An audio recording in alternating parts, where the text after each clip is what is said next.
मोह से कहीं न जाए, तन मन धन सब सौंप के, चरणों रहा समाए। परम पूजनीय साहेब जी, अर्चनीय वंदनीय संत समाज, धर्म प्रेमी सज्जनों एवं भक्तिमयी माताओं, आप लोगों के समक्ष मेरे लिए आज्ञा हुई है। आज्ञा पालन हेतु एक कहानी के माध्यम से मैं अपना विचार रखने जा रही हूँ। एक गाय थी जो रोज की तरह जंगल में चरने जाया करती थी। तो एक दिन की बात है कि वह गाय जो थी वह अपने घर का रास्ता भूल जाती है। शाम का समय था और वे जंगल में भटकने लगी।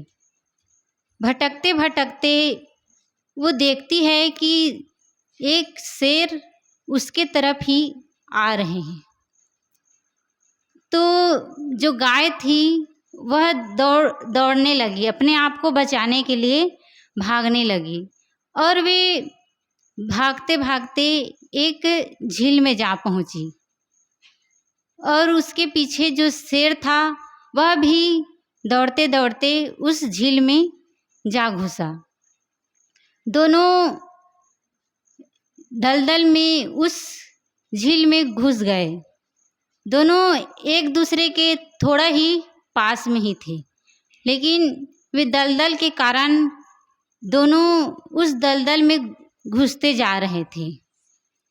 तो जो गाय थी वह शेर से कहने लगी कि आपका कोई मालिक है क्या? तो शेर गुर्राने लगा कि मेरा कोई मालिक नहीं, मैं स्वयं सबका मालिक हूँ, मैं जंगल का राजा हूँ। इस प्रकार वह शेर कहने लगा। तो दोनों चुप रहे। फिर वह गाय जो थी कहने लगी कि आप इस दलदल से फिर नहीं निकल पाएंगे। तो शेर कहता है कि आप भी तो इस दलदल से नहीं निकल पाएंगी। तो जो गाय थी वह कहने लगी, नहीं, मेरा तो मालिक है। जब मैं शाम को घर नहीं पहुंच पाऊंगी तो मेरा मालिक मुझे ढूंढते हुए जरूर आएगा और मुझे इस कीचड़ से बचाकर ले जाएगा। तो यह संसार एक कीचड़ है और गाय समर्पित हृदय है। मन जो है मालिक है, सद्गुरु है, और शेर जो है अहंकारी है। हम इस संसार कीचड़ में फंसे हुए हैं। इससे बचाने वाला एक सद्गुरु ही है। हमारे जीवन में गुरु का होना बहुत ही ज़रूरत है, क्योंकि गुरु बिना हमारा जीवन शुरू नहीं होता है। सद्गुरु कबीर साहब जी भी कहते हैं, जाको सद्गुरु ना मिला व्याकुल दहु धीस धाय, आँख न सूझे बावरा घर जरे घूर बुताए। जिसको सच्चे सद्गुरु नहीं मिलते हैं वे दसों दिशाओं में घूमते हैं। उस पगले के विवेक न होने के कारण जलता है घर और बुझाता है घोर। इस प्रकार लोग के पास सच्चे सद्गुरु न होने के कारण, उसे विवेक न होने के कारण पत्थर, पानी, देवी देवता, नाना प्रकार के कर्म कांड में, अंधविश्वास में भूले हुए हैं, भटक रहे हैं। सुख शांति को पाने के लिए उस आत्मा को, परमात्मा को, अल्लाह, गॉड, जिस भी प्रकार के नाम ले लो, सबको बाहर खोज रहे हैं, लेकिन बाहर कोई परमात्मा या सुख शांति नहीं है जो हमें प्राप्त हो जाए। अभी भजन में सुन ही रहे थे, मोको कहाँ ढूंढे बंदे, मैं तो तेरे पास में, खोजी हो तुरंत मिल जाए एक पल की तराश में। हम यदि बाहर ढूंढना छोड़कर अपने आप में रुक जाए तो हमें जो खोज रहे हैं आत्मा, परमात्मा, ईश्वर, सुख, शांति, वह अपने पास में ही मिल जाएगा। लेकिन यह आसानी से मिलने वाला नहीं है। इसके लिए हमें ज्ञान होना चाहिए, और ज्ञान हमें तभी मिलता है जब हमें सच्चे सद्गुरु मिलते हैं। गुरु तो हमारे जीवन में अनेक प्रकार के मिलते हैं। जैसे हम यदि रोटी बनाना नहीं जानते, यदि हमें रोटी बनाना कोई सिखा दे तो वह हमारे लिए गुरु है। सिलाई करना नहीं जानते तो सिलाई करना सिखाने वाला हमारे लिए गुरु है। इस प्रकार भौतिक क्षेत्र में बहुत से गुरु मिल जाते हैं, लेकिन जब हमें सच्चे सद्गुरु मिल जाते हैं तो हमें दूसरा गुरु करने की कोई आवश्यकता नहीं होती है। गुरु जो होता है अपने आप में महान होता है, पूर्ण होता है। वह गुरु जो है शिष्य को ज्ञान प्रदान करता है। गुरु एक प्रकार से कहते हैं शिल्पकार है।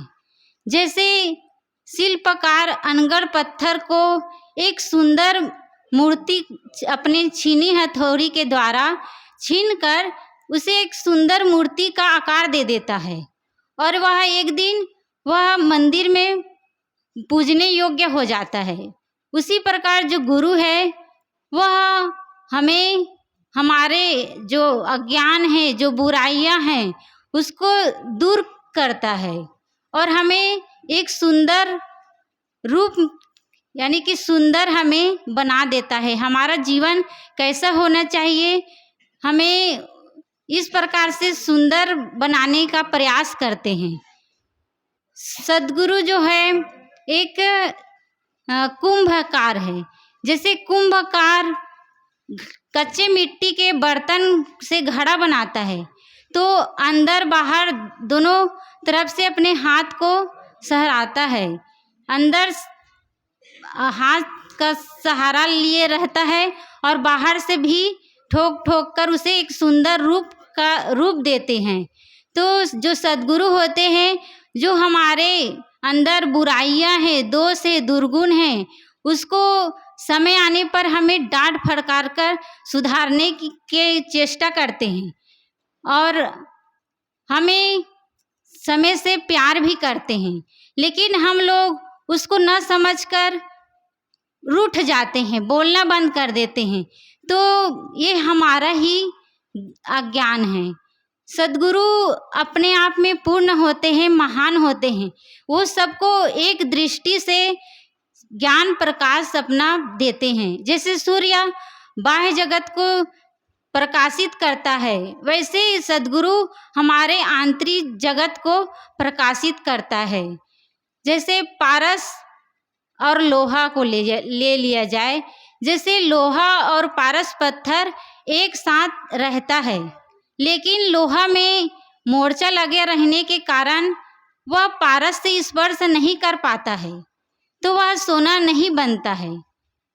इसी प्रकार यदि साधक सद्गुरु के पास रहते हुए भी सद्गुरु के कथनानुसार नहीं चलता है, ज्ञान रहनी में नहीं चलता है, तो वह साधना करते हुए भी अपने जीवन में कुछ नहीं कर सकता है। तो सद्गुरु के हमारे जीवन में बहुत उपकार है। हम सद्गुरु को जिस रूप में देखते हैं, हमें उस रूप में दिखाई देते हैं। एक भजन में भी कहते हैं, तुम ही हो माता पिता, तुम ही हो बंधु सखा, तुम ही हो साथी, तुम ही सहारे, कोई न अपना सिवा तुम्हारे। तुम ही हो माता पिता, तुम ही हो बंधु सखा, तुम ही हो। तो हम सद्गुरु को जिस रूप में देखते हैं उस रूप में हमें दिखाई देते हैं। गुरु माँ की तरह भी हुए। जो माँ हमें प्यार करते हैं, वैसे ही जो सद्गुरु है वो हमें हमेशा स्नेह प्यार करते हैं। वे हमारे बुराइयों को ढकने का ही प्रयास करते हैं। तो सद्गुरु की महिमा अनंत है, उसको वर्णन नहीं किया जा सकता। लेकिन जिसको सच्चे सद्गुरु नहीं मिले हैं, वो आज इस संसार में भटक रहे हैं, पानी पत्थर को पूज रहे हैं। तो हम सबको चाहिए कि हम सच्चे सद्गुरु के पास जाए, क्योंकि इस संसार में ऐसे भी लोग हैं, ऐसे भी गुरु हैं जो हमें भटकाने वाले हैं। मोक्ष के लिए कोई पानी दे रहा है, कोई जल दे रहा है, तो कोई कुछ दे रहा है। तो इस प्रकार भटकाने वाले भी गुरु है। लेकिन हमें सच्चे सद्गुरु के पास जाना चाहिए और सच्चे ज्ञान प्राप्त करके अपने जीवन को सुखमय, शांतिमय एवं मोक्ष को उस प्राप्त करना चाहिए। तो मैं इन्हीं शब्दों के साथ अपने वाणी को विराम देती हूँ। बोलिए सद्गुरु देव की जय।